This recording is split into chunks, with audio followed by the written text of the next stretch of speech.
eu gostaria de aqui lembrar um texto de Lutero, né? Não é exatamente isso. Vocês sabem que eu não sou muito amigo de Lutero, mas algumas vezes ele falou umas coisas legais.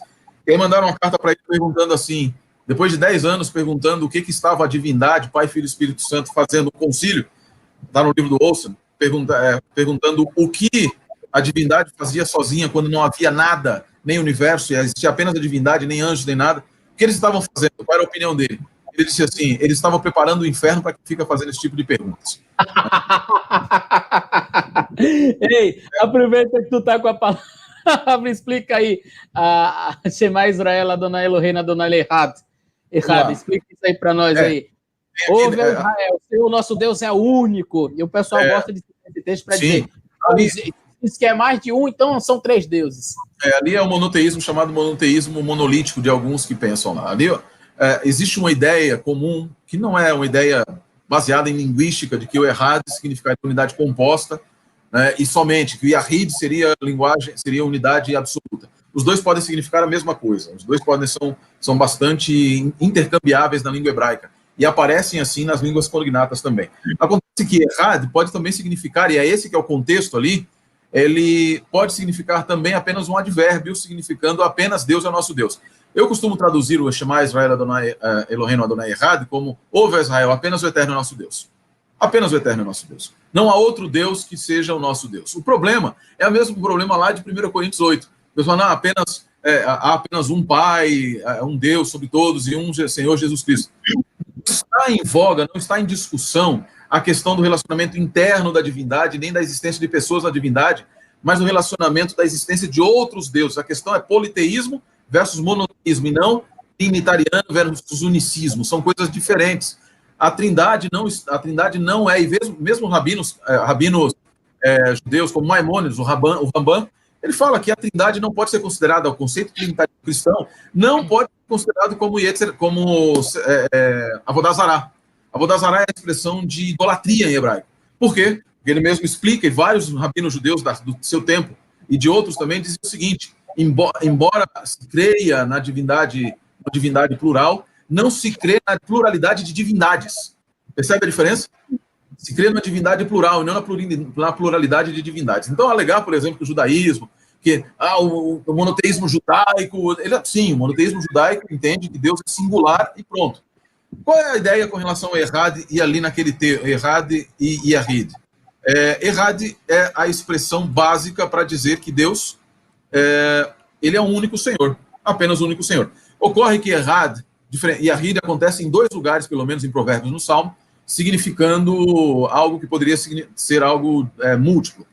Mas Errad é a palavra por excelência que é a ser utilizada quando permite, não é que determina, mas permite pluralidade. Isso é extremamente importante. Então, o Errad... Já vi algumas pessoas aí usando o hebraico erradamente, dizendo que Errad é o um, mas é um composto. Errad não é um composto. Ele permite isso daí. Permite pluralidade. Isso se torna uma só carne. O povo de Israel era um para a guerra, era um no sentido de unidade, não é? Mas não quer dizer que não possa Errad ser um no sentido unitário. Não, porque unitário, por exemplo, Errad também é aplicado para o único filho da promessa, embora também seja Yahid, para Errad também. Agora, para que se demonstre que ele pode indicar a pluralidade dentro da divindade, o Errad, é simples, é só olhar o que foi feito na tradução da Septuaginta em Teodosião, que alterou ali de monos, né, a palavra que era monos para eis, que significa de um, que significava apenas, para aquele que significa um, e também a declaração de fé no 2º e 3º século, também pelo Ben Zakkai dos fariseus, os principais fariseus posteriormente, que alteraram a declaração de fé, dizendo assim, Shema Israel Adonai Eloheinu Adonai Yahid, de Errad para Yahid, e aí sim você tem vários outros rabinos posteriores no credo, na declaração de fé de Israel, ao invés de dizer Shema Israel Adonai Eloheinu Adonai Errad, dizem Shema Israel Adonai Eloheinu Adonai Yahid.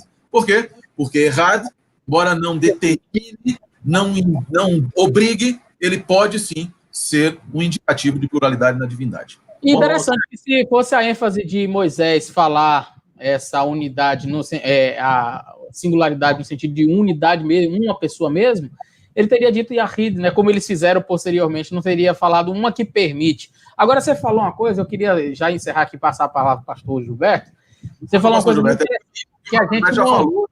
Ah, não, é para você, é verdade. É passar a palavra para você. Você falou sobre a questão da revelação, de nós não termos todas as respostas, nós não sabermos todas as coisas. Eu gosto muito de um pensamento de Pascal. Eu estou com ele aqui, eu queria ler, diz o seguinte, olha, Deus apresentou provas suficientemente claras para quem tem um coração receptivo, mas suficientemente vagas para não forçar aqueles cujo coração está fechado. Então, a pessoa não quer entender, ela não vai entender. Deus não é obrigado a colocar tudo sobre a Trindade, senão você não acredita na Trindade. Ele deixou provas suficientes para você acreditar. E ele deixou vago também o suficiente para você não exercer a sua fé e ir para o inferno. Aí é a sua decisão. Acho que eu fui muito pesado, né?